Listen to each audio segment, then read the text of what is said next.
असतो मा सद्गमय तमसो मा ज्योतिर्गमय मृत्योर्मा अमृतं गमय। Om Shanti Shanti Shanti. Om. May the Divine lead us from the unreal to the real, from darkness to light, from death to immortality. Om. Peace, peace, peace.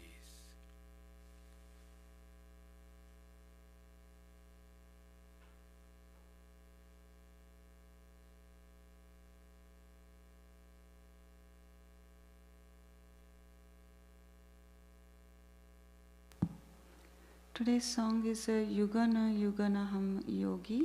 This is a Hindi song.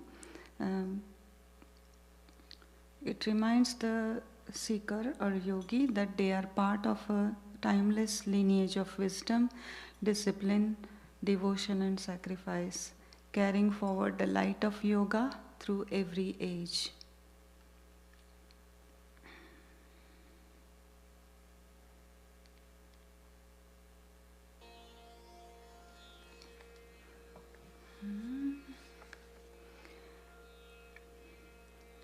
Yugana Yugana Ham Yogi Yogi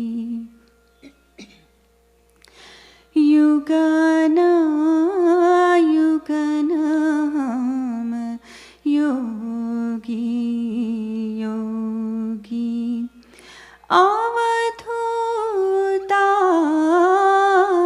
Yugana Yugana Ham Yogi Yogi Yogi Yogi Yugana Yugana Ham Yogi Yogi Avana jaye Avana jaye मीटे ना कबहू कबहू शब्द अनाहत भोगी अवधूता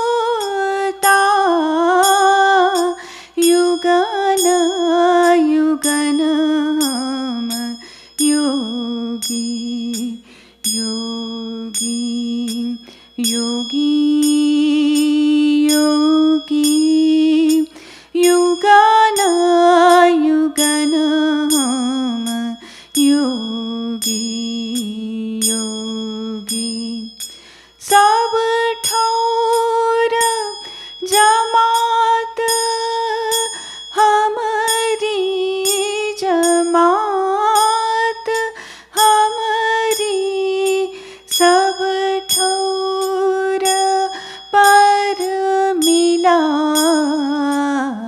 मिला मिला हम सब में हैं हम सब में हैं सब है हम माय हम माय हम है बहुरी अकेला अवधूता युगन युगन हम योगी योगी योगी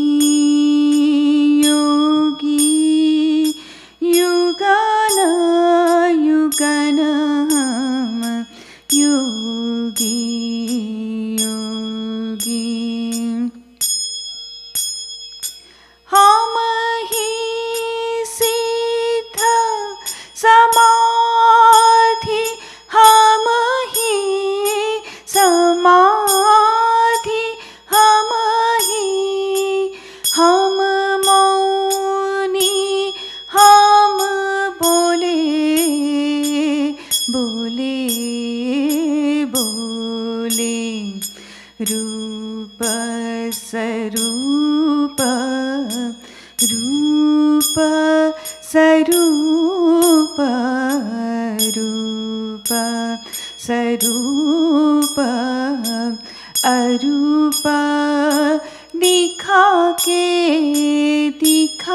के हम ही हम में तो खेले अवधूता युगन युगन हम योगी योगी योगी योगी युगन युगन हम योगी योगी काहे कबीरा जो सुनो भाई साधो सुनो भाई साधो नाही ना कोई इच्छा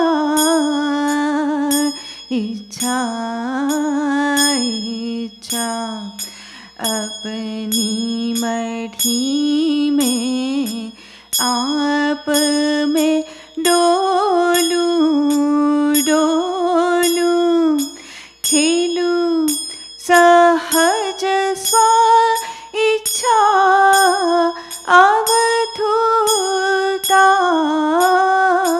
युगन युगन हम योगी योगी योगी योगी युगन युगन हम योगी योगी योगी योगी युगन युगन हम Yogi Yogi Yogi Yogi Yogi Yogi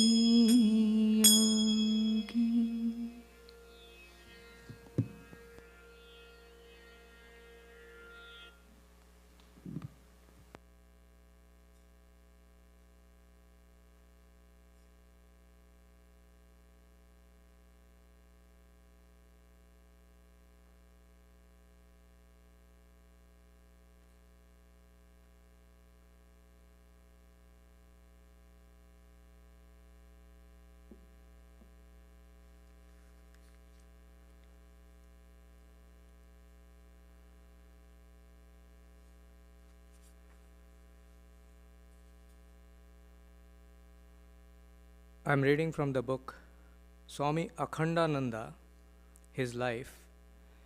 This is by Swami Annadananda.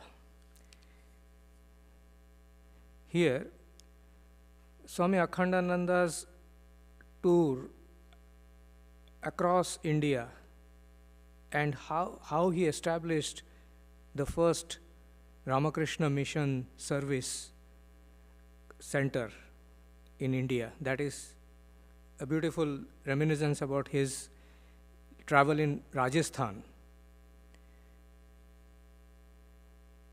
For about 8 months, Swami Akhandananda toured the villages of Rajputana, which is Rajasthan, seeing with his own eyes the difference in the lives of the rich sardars and of the poor peasants. The utter misery of the poor tenants pained him deeply. He was now sure that it was the paramount duty of good men to remove the miseries of the downtrodden and to raise them up in every way possible. He wrote a letter in chaste Hindi to the Raja of Khetri, enclosing a pamphlet, The Duty of a Ruler to His Subjects, in which he described how the rich landlords extracted their wealth from the toil of poor tenants, compelling the tenants to suffer for want of bare necessities and to live in wretched huts with neither light nor ventilation. On receiving this letter, Raja Ajit Singh respectfully invited Swami Akhandananda to Khetri. Coming back to Khetri in 1894, he wrote to Swamiji in America, Swami Vivekananda in America, giving him a description of the abject mystery of the people in that part of the country. He wanted to know from Swamiji whether his vow to try to remove the distress of the poor people was proper or not. He spent the whole night writing the letter. The state of his mind can best be judged from his own reminiscences. Swami Akhandananda, he writes, "At first, I shunned crowded places and traveled alone in Tibet and the Himalayas. Then, for 4 or 5 years, I moved about in the villages and cities of Gujarat, Kathiawad, Kutch, and Rajputana. Those later years of traveling enabled me to study the real condition of the laborers and farmers, which was not possible while I was living in the hills. The sight of a handful of rich people squandering the hard-earned money of millions of their less fortunate brothers has deprived me of peace and happiness for the rest of my life. I have fully realized that it is vain for me to hope for peace of mind until the miseries and distress of my country is removed. I had expected that since I was a sannyasin, I would easily attain such peace. But this hope has vanished like a dream. My life became full of disquiet and sorrow when I saw the abject conditions under which the people of India were living, that India, which was once the home of charity and dharma, my dream of a happy life was broken forever. At this very time, our revered Swamiji's voice and message was resounding in triumph across the American continent. I wrote to him in detail of my state of mind at the sight of the miseries of my countrymen. Swami Akhandananda had previously observed the miserable living conditions of the common people. But at that time, he was so preoccupied with his search for Swamiji that the external world was of no consideration to him. The change in his mental attitude did not occur suddenly. It was natural evolution, in tune with his progress in the spiritual disciplines given to him by the Master. At first, he renounced everything completely, neti, neti, not this, not this. Then he was able to realize his ideal. Finally, he could accept everything, iti, iti. It is this, it is this. The ideal was visualized in every being, in the animate and in the inanimate. Here is reading. Now a short period of meditation.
Good morning, friends.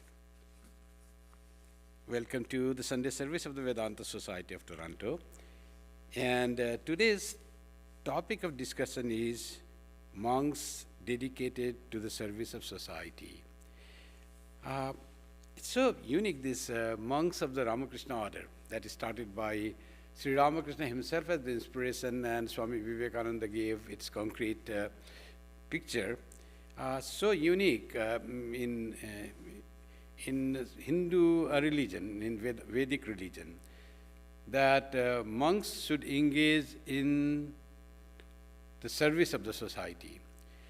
Generally, traditionally, monks, as we read in Vedas, or later on, monks shunned the society. They retired to forest, spent time in meditation, and to realize the nature of their self, Atma Jnana. And they realized and found out the bliss. And after that, nothing remained to work, and that is the whole world is unreal, and the reality is the Atman. And so what is the concern with this unreal, dream-like world? Even in other religions also, the monks like in Christianity, in the Catholic Christianity also, monks have no connection with the society. Those who work for the society, run hospitals and the schools, and give sermons in the churches are all priests. So priests are not monks. They are salaried people. They remain unmarried, but they have connection with the family. They have not renounced the thing. They have connection with the world, but they are the one who are engaged in service activity of the church. In Buddhism also, the Sangha itself didn't much work for the service of society. At individual level, monks used to travel, and they used to prescribe some medicines, used to take care of people, and used to preach. Hinduism also, there was preaching. The monk who realized and were advanced in spirituality while they are traveling, when they were parivrajaka, the traveling monk, it's called mendicant, is called parivrajaka. So parivrajaka, or traveling mendicant monks, they used to meet with the common people, lay persons of the common people, and they used to talk about the spirituality, about God, about pure life, and inspire them to lead a good life that will give them the real purpose of life, they will give them the joy of life, and will help them to overcome the suffering that was there because of not following the truth or not understanding the nature of the world. So that was Hindus also did. But Swami Vivekananda was unique in that, and that uniqueness came from Sri Ramakrishna himself. Sri Ramakrishna cried to realize God. He was fully engaged in that with heart, mind, soul, strength, as Jesus said. He put his whole being into realization of God and cried for that. And then he realized the God, ultimate truth. After realizing God, then he started crying again shedding tears, crying. What for now? Now for devotees, for people to come to him so that he can enlighten their life. He can help other people to get rid of their suffering and sorrows of their life and make them, guide them to in a spiritual world so that they can find peace and joy in life. For that, he was not just sitting aloof. He was crying to have the people. So that was how service started. And when his chief disciple, Narendranath, was yet to become Swami Vivekananda, when he told Sri Ramakrishna that I want to remain in samadhi, in absorption in God all the time, like Shukadeva, and sometime come to this world, this plane of the consciousness and eat something and then dive deep into samadhi. Because the experience of samadhi is so blissful, it is uncompared with the worldly experience, worldly pleasures. So it was so much attractive that he wanted to remain in that. In fact, the purpose of a spiritual life is removal of all suffering and finding of bliss. That is the real purpose of a spiritual life. And that Swami Vivekananda had tasted that by the grace of Sri Ramakrishna and wanted to remain in that for life. and some time coming to that. But what his guru said, other guru would have been so happy that he has found the real purpose of life, real purpose of spirituality. But his guru said, that is very petty-mindedness to remain in the joy of samadhi yourself. But you are to become like a big, huge banyan tree and giving shade and coolness to the people who are scorched with the light of sun. The sun is samsara. Samsara is burning them, and they will come to you and they will cool themselves by coming to you, by talking to you, by your presence. They will find peace. And you, instead of giving peace and joy to others, you yourself want to remain in the bliss of samadhi. That you are meant for. That is for the common people, other people who cannot do much. But your quality is so great, you are meant for something else. So he had heard this from his guru. And that his guru made him work, made him travel all over India and saw the India, its soul, its poverty, its backwardness, its genuine goodness that is inherent in human soul of Indians, and found a great thing in India. Its philosophy was great, its culture was great, there was great qualities in the common poor people as well as in rich, but that were not manifested. People have become very lazy and they didn't want to work hard, neither to realize the self spiritually, nor to work hard to gain material prosperity. Both were, Abhyudaya and Nishreyasa, both were ignored, but the people had so much potentiality, it pained him very much. And that power of Swami Sri Ramakrishna, that you have to work incessantly, and until you perform my work, he said, until you perform my work, you cannot rest. I take the key with me. You cannot remain in samadhi, you cannot give up your body, like that thing. And he went to the America to attend the Parliament of Religions, and after that did hard work in the US, giving lectures, writing books, editing his own things, giving interviews to the people, and giving like 2 lectures, 3 lectures all in a day, and very hard work he did. He broke his body, broke his health, but he went on working, no problem. He went to India back in 1897, and then his work started still more. He traveled all over India, drafted how to organize the thing and all that. So, and as a rule, a monk called a sannyasin in the Hindu society renounces all personal belongings, including home, property, and family, leading a life of detachment, free from concerns about the past or future. The sannyasin dedicates himself to pursuing truth, remaining uninterested in concern for comfort and security of himself, and no concern for society at large. That is the traditional monk. But Swami Vivekananda started and gave a new orientation to monasticism. And he said that is not complete.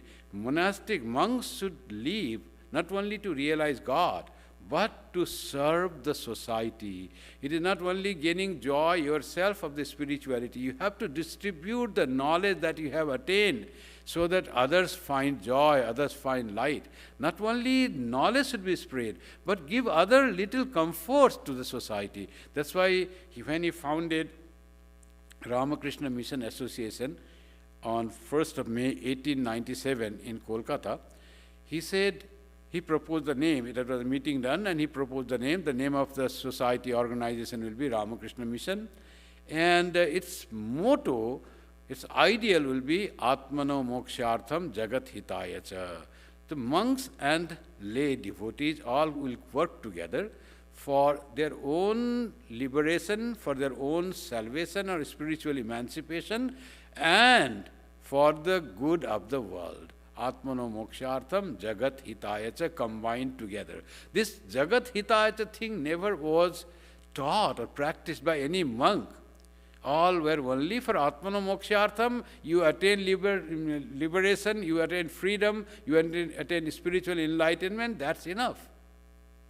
Buddha also went that, though he was prompted by the suffering of the world. Buddha also wanted to have freedom from all suffering. And he went into deep samadhi and he attained the bodhi on that full moon day in the month of Vaishak in Bodh Gaya under a bodhi tree or ashwatha tree. And then after coming back from samadhi, he wanted to distribute this knowledge to ameliorate or remove the suffering of others. That type of Jagat Hitaya came to Buddha also. But he was more of giving solace to the people by spiritual knowledge, by enlightenment. That is the ultimate way that we can get rid of all suffering. But Swami Vivekananda said that giving knowledge has been traditionally done by the monks. Many monks used to relate the stories of Upanishads and Vedas and the Puranas, and they give spiritual training and spiritual little education to the people at large. But what about suffering of the people?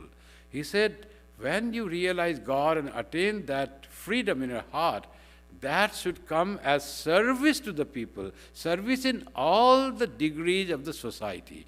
That's why he raised a band of monks who will dedicate themselves not only for the spiritual practice, but also for the good of the society, for the service of the society. Swami Vivekananda, that's why he defines sannyasa, that it was earlier was being free from all attachment or all ownership, giving up your family, your property, nothing you are concerned, and you are not concerned with your comfort or security, and pursue the knowledge of the truth or knowledge of the self. But Swami Vivekananda defines a sannyasin as an individual who has conquered selfish passions and has committed his life to serving others. That was very important in Swami Vivekananda's plan of monasticism. Very unique turn he gave to monasticism. And so in the Gita also it is said, Gyeyasa nitya sannyasi yona dvesti na kankshati. He is a true sannyasi. Who is a sannyasi? Anyone who doesn't have any desire or any hatred. He doesn't abhors anything, he is not attached to anything. That is a sannyasi, desireless man, free from any hankering and free from any fear and any hatred. That type of person is a true sannyasi. If you have attained that fully in your heart, you have become a sannyasi. Whether you clad ochre robes or robes of a monk or not, doesn't matter. That type of man is inner sannyasi. When you have that type of heart of a sannyasi, you have attained that in your heart, and you wear the common dress of the householders, of the common man, then you have antar sannyasa, you have inner renunciation. When you have inner renunciation and also don the garb of a monk, they become also bahis sannyasa, inner renunciation and outer renunciation. So here he raised a band of people who wanted to renounce the world. He said, come, you have to find your true self, you have to realize God. And your life thus who has connected to God and found the joy of love of God, has to dedicate to the service of human beings who are representations of God. Where did he learn, Swami Vivekananda, that serving human beings is spiritual practice, also expression of love of God? To realize God, you serve human beings. After you realize God, you serve human beings as an expression of your realization of God. Both way it helps, and it has to be there. Where did he get that? From his guru, Sri Ramakrishna. Sri Ramakrishna was once teaching about the Vaishnava tenets, that 3 things are necessary for spiritual growth. Vaishnavas say, it's a name ruchi, to find joy or bliss in name of God. Repeat name of God and you find the taste. When you repeat more, you find taste, joyful, it becomes joyful. Name ruchi. And he said, Vaishnava Seva, and serve the devotees of God, serve good people. Those who are Vaishnava in the sense who are devotees of God means good people. Be with them, try to have association with them and serve them. So Vaishnava Seva. And there is third tenet called Jive Daya. Have compassion for beings, living beings. When Sri Ramakrishna said this, he said, what this? You common human being, you have no power, nothing, and you want to have compassion for living beings? No, it's not compassion to living beings, not Jive Daya. It is Shiva Jnane Jiva Seva. It is serving human beings, looking upon them as God. He just said in his exalted state of spiritual awareness. So, Shiva Jnane Jiva Seva, serving human being as seeing God, is a spiritual practice, very important spiritual practice, which will make you realize God. Swami Vivekananda was there in that conversation time, and he said, I heard unique thing that spirituality will develop by serving human beings, seeing them as God. When he founded the Ramakrishna Mission in 1897, after so many years of Sri Ramakrishna passing away, 14, 15 years before, must have heard. And then he said he incorporated this in the very motto of the Ramakrishna Order that he found. It said, Atmano Mokshatham Jagat Hitaya. Now, any sannyasi coming to, any monk of the Ramakrishna Order, does a lot of spiritual practice. There are some who study a lot, who write books, who teach in the universities, colleges, and schools. There are many things they do, but everyone has to do some service. They have to work for others. So that is very compulsory, working for others, living a simple life of renunciation, no luxury, poverty, all this is there. But the service thing is always there in Swami Vivekananda's thing. So Swami Vivekananda said about, he started organization. He saw he was inspired to make an organization in the United States. He said, even a person, individual, is great in his spiritual or any other thing. But if there is no organization after him to sustain him, his all greatness and his all contribution will fade.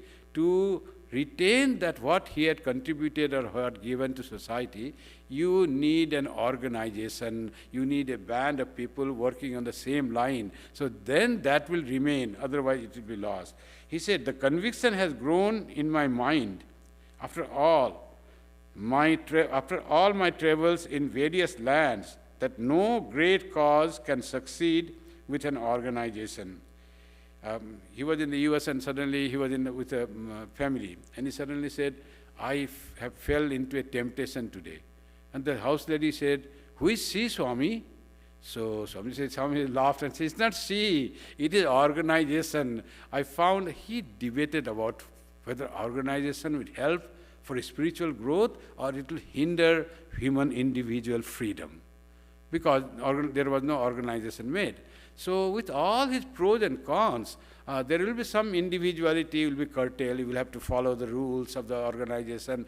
Still he found that it is helpful for the spiritual growth of the person, and also it will be for the good of society. That's why he founded organization. After Buddha's great organization of Sangha, this was the next time that it was Ramakrishna Sangha had started. Now you find many people try to make organization in India also, and that he was inspired to make organization, seeing the many organizations working so well in the North America.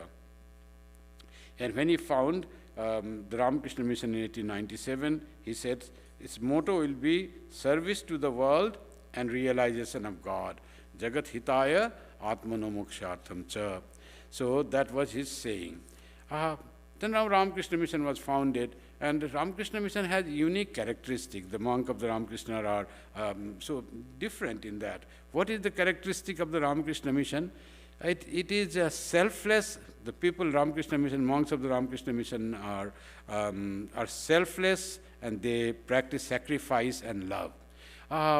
There is nothing, they work for anything to aggrandize themselves, to spread their name. It is all sacrifice, their name, fame, everything is for the glory of the Sangha or order, or the glory of the master that they worship as God, Sri Ramakrishna. There is sacrifice. And that sacrifice is born of love.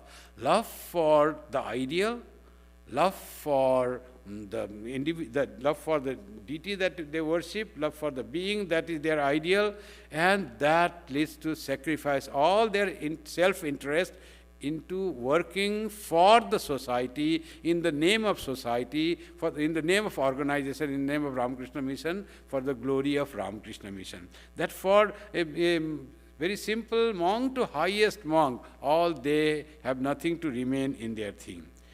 Ramakrishna Mission also stands for liberty, equality, and fraternity. The very motto of Ramakrishna Order is freedom. We want freedom from all bondages, all attachments, all desires, freedom. And it is based on equality. All are treated equally. Ramakrishna Mission treats every, when there was society was divided in different castes and different groups, that time also Ramakrishna Mission treated everyone equally. When in the beginning there were some centers running in South, and people used to come to work, and we had celebration as we have here also, and people were so much divided into caste. So they said, Swami, we are of a different caste, we should be fed in different line.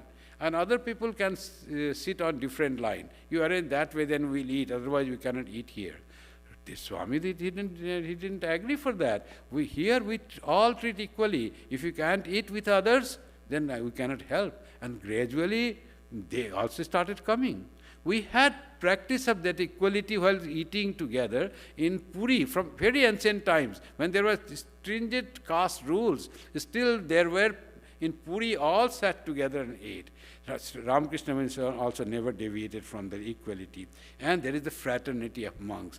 In our order, monks come from all castes and all different religions, and all are treated equally. We don't have any distinction of any person coming from this is higher caste, this is lower caste. We don't have at all in our mind. All are treated equally, that liberty, equality, and fraternity.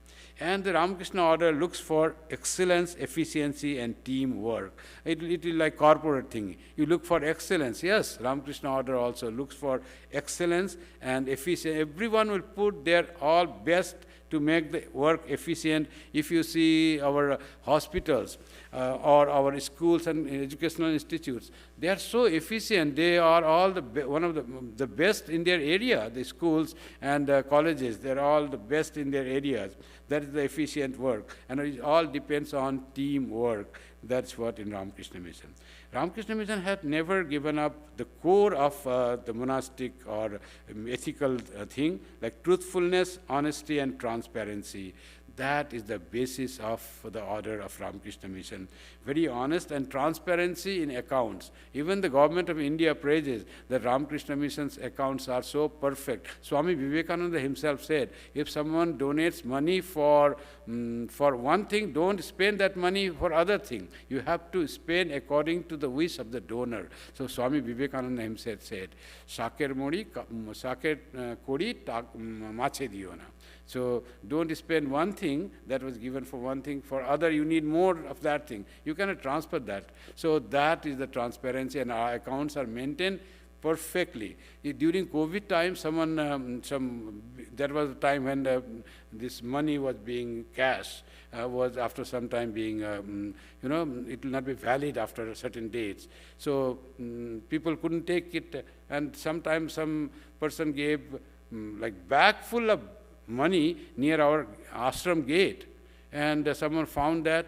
Ramakrishna could really say that it was given donation, and they always need money for the service of the people, but they didn't do anything. They returned that to the police.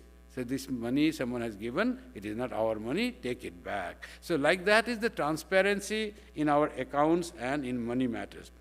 And Ramakrishna Mission also has social commitment without politics. It is the society for doing good to others, good to the society, without any political affiliation, any touch of politics, freedom from politics. Swami Vivekananda's instruction that it is started. This service of the Ramakrishna Mission monks that is started by Sri Ramakrishna saying Shiva Jnani Jiva Seva, and Sri Ramakrishna not only said, he did service to the people who was going for a pilgrimage. He found in a village there were many poor people, very poor, emaciated, hungry. So Sri Ramakrishna said to his Mathur Babu, who was his people who was taking him, he was support, he said, please feed them, give them some oil, give them clothes. Mathur Babu said, you want to feed how many people? Whole village? I am already on a tour. We have already come out from Kolkata, and it was in Deoghar. So how can I do that? Sri Ramakrishna said, so you go, proceed to pilgrimage. I am sitting here among these poor people. He forced him. Then Mathur Babu, what he will do? He sent people back to Kolkata, brought whatever was needed, gave them all that Sri Ramakrishna wanted to give, and then the thing proceeded. That was the service that Sri Ramakrishna himself had started, Shiva Jnane Jiva Seva. Then Swami Akhandananda, as it was being read, how in Rajputana he started to elevate the poor people.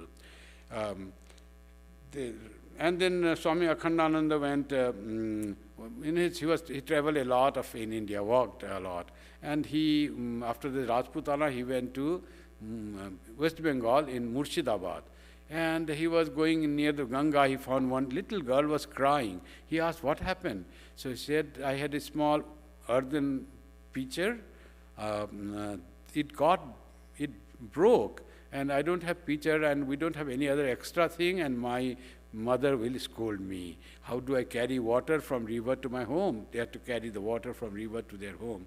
So Akhandananda had some little like 4 paisa or something, very like 25 cents. And after that he purchased pitcher, purchased some from, what you call, mudi, and then he distributed among the poor people, and he remained there, serving, trying to find out how to, and slowly started an orphanage. Many poor people were there.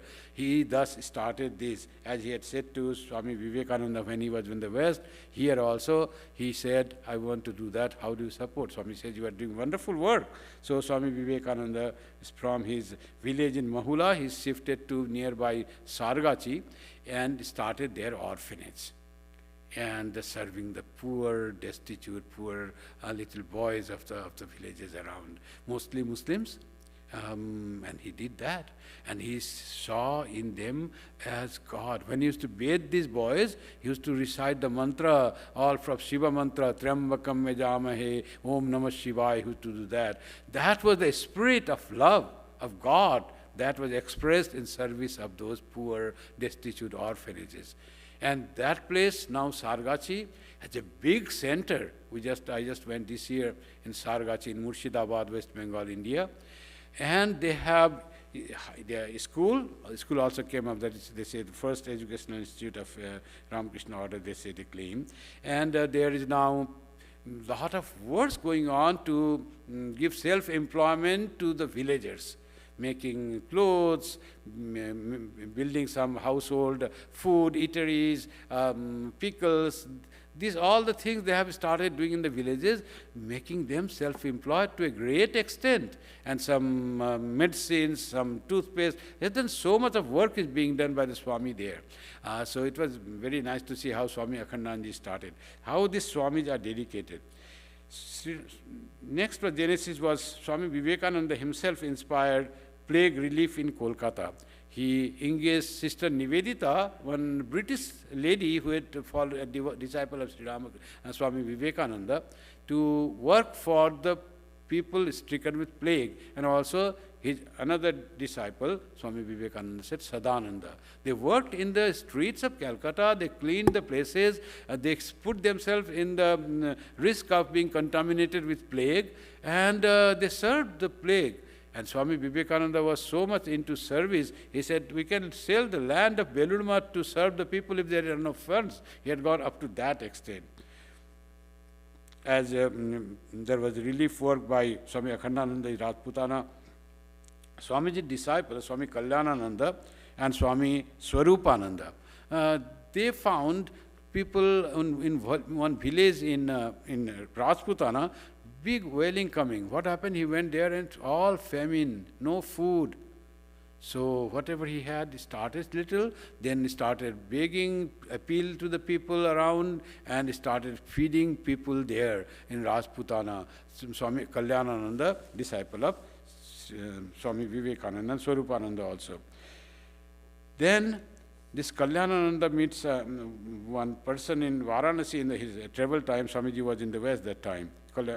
And Kedar Guha and Charu Chandra Majumdar. And they were also inspired by Swami Vivekananda. And they said, start something to give to the poor widow. And they start serving the poor widow. And so the Ramakrishna Mission Home of Service came. Swami Vivekananda himself gave the name Home of Service. And this now is the big hospital there. And Ramakrishna Mission Home of Service started by Charu Chandra Majumdar and Kedar Guha. Both became later disciples of Swami Vivekananda, and they had Achalananda and Shubhananda were their name.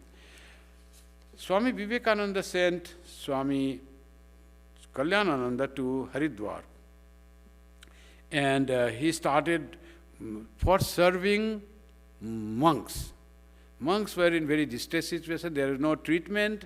They were not served. There were no one what to serve them. They were suffering a lot. Swami Vivekananda, during his travel time, he found. He said to his disciple Kalyanananda, go and serve sick monks there. There is nobody to look after them. That is your sadhana. In the time of Upanishad also, a disciple comes to the teacher and says, Adihi Bhagavo Brahmeti. Lord, teach me Brahman. What is Brahman? What is reality? What is ultimate truth? I want to know that. And what, instead of teaching the disciple, he says, you take these 400 cattle, take to the forest, and don't return until they become 1,000. So, until they become more than double, until then that young boy who had come to learn Vedanta, study, meditate, he was given a task like that, go to the forest alone and tend these cattle and see that their population grows to more than double, and then come back. Like that was the teaching in Vedic times also. What Swami Vivekananda does, he says to Kalyanananda, go to Haridwar and make a place there, find out a place. He starts serving the sick monks. And money, per other help, nothing, no one there. Go alone. All they were set alone. And says, don't think of coming back to Belur Math. Forget Bengal. Be there, get established, and serve sick. How? You have to find out. Means, you have to collect the means. Attendance, you have to find. Luckily, he started doing that. Whoever was sick used to bring nurse and the monks and then treat them and send them back to their ashrams. Like that, he started doing, serving the monks, nursing them, and giving some medicine, having some consult. Slowly, I met some doctor, some connection to the Kolkata also, like that. And slowly started many monks, they started serving. Now there is no people. He was walking, going there, and suddenly he found in a temple another disciple of Swami Vivekananda. After Swami Vivekananda passed away, this disciple, Nishchayananda, his name, Suraj Rao from Maharashtra, only Marathi devotee of, Sannyasin devotee of Swami Vivekananda. So he had renounced the world, had got sannyasa from Swami Vivekananda, but after Swami Vivekananda passing away, he came out for traveling himself and traveled all over India and finally came to Haridwar, all traveling barefoot. And then he came to Kankhal. They met Guru brothers. They met first time there and talked about Swami Vivekananda. They recognized that they were Guru Bhais there. Both were Sannyasin disciples. And they came and Kalyananda called him. Then he started living in Haridwar, in Kankhal of Haridwar. And then what was to done? He started working in Haridwar, Kankhal, and Kalyananda said to Nishchayananda, can you take care of monks in Rishikesh? We have to expand our work. So how to go there? There were no buses that time. So Nishchayananda, who was earlier in the military, Indian military, he used to walk from Haridwar to Rishikesh 28 kilometers. In the morning, early morning, he would go, serve the sick, and monks and all that, then come back in the evening to Haridwar, 28 kilometers again. Daily walking 56 kilometers day after day. Such hard work they did to serve the people.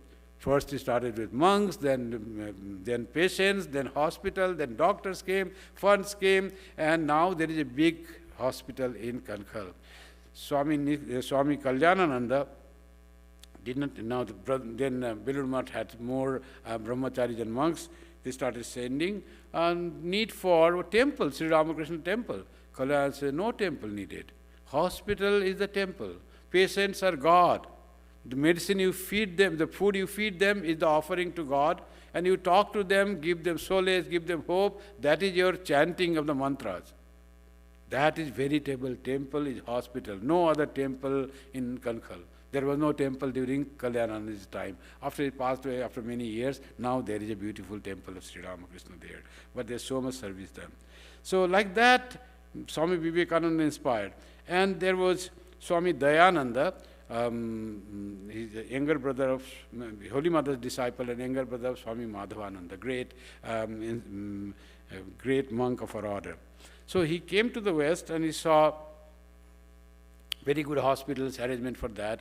And what pained him was, in India there was no care of maternity. People, childbirth, nothing, no one was their care. So he said, gave proposal, we should have something to serve the mothers. And during the time of childbirth, they suffer, there is so much of death of children and the mothers, who should do that? Belur Math will not agree to have maternity. How the monks will run maternity? That was still newer for, like the monks serving to the society was the new Swami Vivekananda started. Now hospitals were there, but a special hospital for serving the pregnant mothers who would deliver the children. It was so new concept, Belur Math monks didn't agree, trustees didn't agree. So he went on pastoring, he felt so much need, he was inspired. When these great monks do, they might be inspired by Holy Mother, nothing is said. So much they had the willpower that he went on saying, and finally Belur Math agreed, trustees agreed. We know you and we know your high quality. You can do that. We will give no money, no additional help, human person help. So no monk, no money. You do, start, how you will do, you figure it out. So he started doing that. And the people are so good. It started as Matri Bhavan was the name. Mother's house was the name that Swami Dayananda gave. And during his time itself, after many years, now it has grown to a big hospital of 500 beds. Big general hospital there, maternity is there, general hospital is there. So it's called Ramakrishna Mission Seva Pratishthan. Like that, the service by the monks started. Why to say of only those times? Swami Vireshwarananda, who was president for about 20 years, president of the Ramakrishna Mission, he saw that people, they're the monks, big works doing, hospital doing, but what about the poor people of the villages, something to be done? So he started Palli Mangal. So something for the poor villagers, home, cottage industry, some working in the thing, making some clothes, that he started, that is still there. If you go to Belur Math, there is a showroom called Palli Mangal. People in the villages, they weave clothes, they make some things, make bags, and all sold there. Swami Gambhirananda was a great monk. He did a lot of writing and doing the things. He was president of our order and was general secretary for many years. Swami Gambhirananda's contribution for the human welfare is immense. Swami Bhuteswaraji was one of the very agreeable, approachable and sweetest presidents of our order. And there are many disciples of Swami Bhuteswaraji here in Toronto also. He also inspired people. Monks loved him to go. Swami Chetanananda used to go every year to Belur Math from St. Louis just to meet him, get inspired by him to work in the West. Swami Ranganathanadaji was a great orator who he used to come every year and used to travel for 4 or 5 months to the West and give the message of the Upanishads, message of Sri Ramakrishna. And finally, he started a center in Hyderabad. I went to Hyderabad this year. What a huge center, wonderful center doing wonderful work to inspire youth people, youth who used to come. And he started a center called Center for Human Excellence. Human being has so much of excellent qualities that need to be manifest, that need to be expressed. There is the power in human being, that should be taken out. Swami Ranganathanadaji was president of our order, 12th president. So Swami Gahananji after that was such a great karma yogi. He was head of Seva Pratishthan. When there is some problem, when this is such a big hospital, there is always some problem is there. When you work for the society, you have to accept that problems will come. When you do good to the people, you have to accept problems will come. So you cannot go get rid of that. So problems were there, agitation, political agitation. He used to connect with the people, whole day sitting in some place quietly, connect with this, calling this minister, this person, that person, how is the thing going on, is the patient there? Otherwise they would just get out, will not get work. Difficult, most difficult situation. But after doing that, when he came, he was so peaceful, smiling, as if nothing had happened, detached completely. That was the great karma yogi that Swami Gahanandaji was there, one of our past presidents. After that, Swami Atmasthanandaji was president. Great worker, great inspirer. All this Kamarpukur guest house, your Arogya Bhavan, your Bodhisha center, all is by his inspiration. Great temple in Rajkot. He made that temple. He worked in Rajkot, he was head. And there he learned Gujarati and used to speak Gujarati. When our Prime Minister used to go to Swami Atmasthanandaji, he met him in Rajkot. And when he became Prime Minister, and Atmasthanandaji was president of our order at that time. They used to go, Narendranath Modi, our Indian Prime Minister, used to sit on the ground, Swamiji sitting in the chair. They used to talk in Gujarati and laugh and all that. Prime Minister says he's like my guru. So that was the contribution of Atmasthanandaji. Smarananandji, next president, he inspired to organize a Vivekananda Yuva Mahamandal to one person. Organize youth of India. Swami Gautamanandaji worked, Swami Smarananandji, he started in Advaita Ashram. He was head of Sarada Peeth and Madras Mutt, that big temple. If you go to Chennai Mutt, it's a huge, beautiful temple made. It is Swami Smaranandaji's time it came up.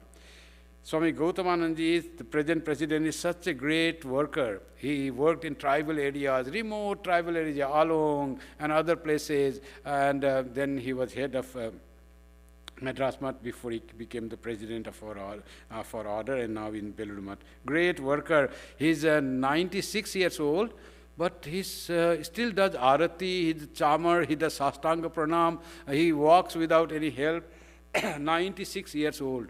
And he will see him always peaceful, smiling, talking. He is traveling from Silchar to Chennai to Vadodara, all this. He is now in travel, at the age 96, and speaking very nicely. Like that, great teachers are there.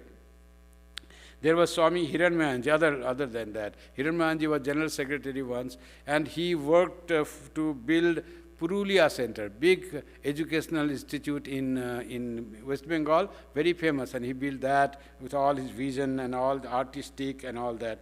There was Swami Lokeswaranandji, who was head of Gol Park Center, very well known in Calcutta, and he built that Narendrapur Center. It has many blind boys academy and college and school and rural development center, Lok Shiksha Parishad. So many was his vision. He all started that newly. All he himself did with the help of some great workers, great dedicated people for the good of society, and made a school called Residential School in Narendrapur. So Ramakrishna Mission Residential School Narendrapur, one of the best schools in Kolkata, in West Bengal, not only Kolkata, West Bengal. So like that, the thing is going at being that. Swami Prabhananda was another great person under whom I joined in Purulia. He was secretary at that time, head of Purulia Center. Later he became the general secretary. And his contribution is not only running the center as general secretary or running some centers like Gol Park or Purulia. The wonderful museum that you see in Belur Mutt now is his contribution. He made that beautiful museum is Swami Prabhanandaji made. Another one who worked relentlessly, I was with him closely, Swami Girishananda. He's now vice president of our order. He was manager of Belur Mutt. I have seen him how he acquired the big plot of land for Ramakrishna Mission Ashram Asansol. We had a small land of like 2 acres. From that we moved to 55 acres of land. And when he got the land, he used to go every day in the marshy, wet land, used to walk through the area with all thorns and other wild plants. Among those, he used to walk and come back, and he moved that whole center there, built the center from the scratch with no money we had. And now it is a big center, huge, wonderful, biggest temple in Asansol, and all these great person working for the society. Ran a school, small hostel we had, make a big hostel so that more people students can come and study. One of the best school in the district, Asansol Ramakrishna Mission. So like that, many monks, they dedicated their life. There are teachers and the cooks, even simple, like one is in charge of our kitchen in Belur Math. In Belur Math, the food is cooked for not less than 1,000 people every day. About 500 inmates, monks, brahmacharis and all that, and about 500 guests every day. On celebration, it goes to 30,000, 50,000. And who looks after that? Young man, even junior to me, very small height, and unassuming, fully dedicated. How he manages that big kitchen, so many staff, and so much of work, giving food every day. It has to be in time, dot in second. You cannot make delay. Whole of authority, President Maharaj, General Secretary, all are there. And every day, 4 times he gives meal, day after day, without fail. And that person is responsible.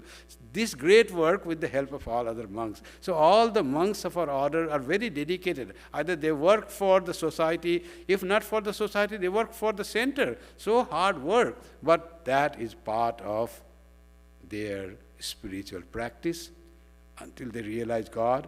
And after that, same work, that is the expression of their enlightenment, their love for God.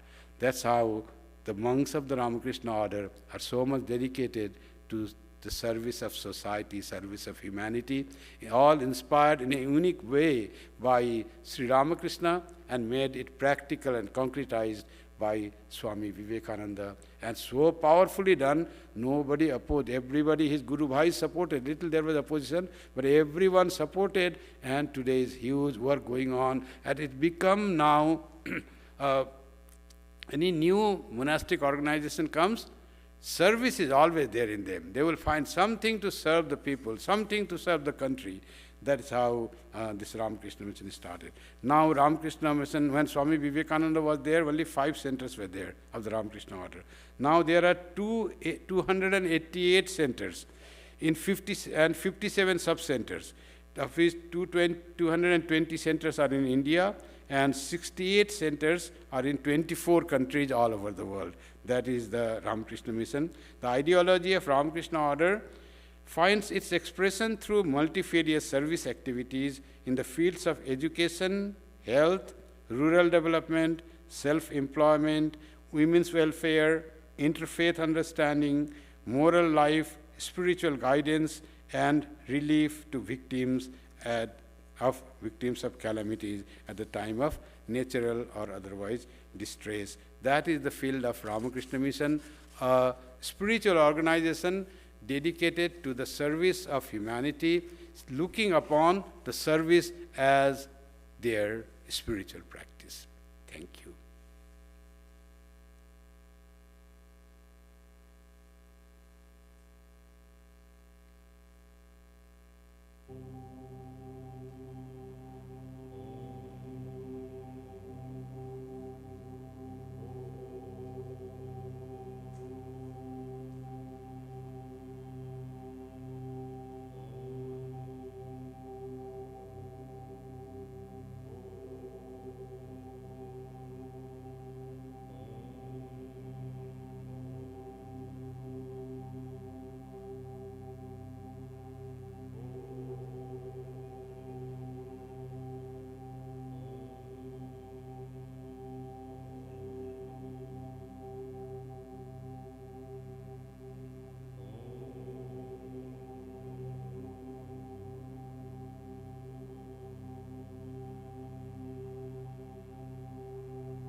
Thank you very much for attending today's Sunday service, in person as well as online. Whoever were watching on live webcast on YouTube.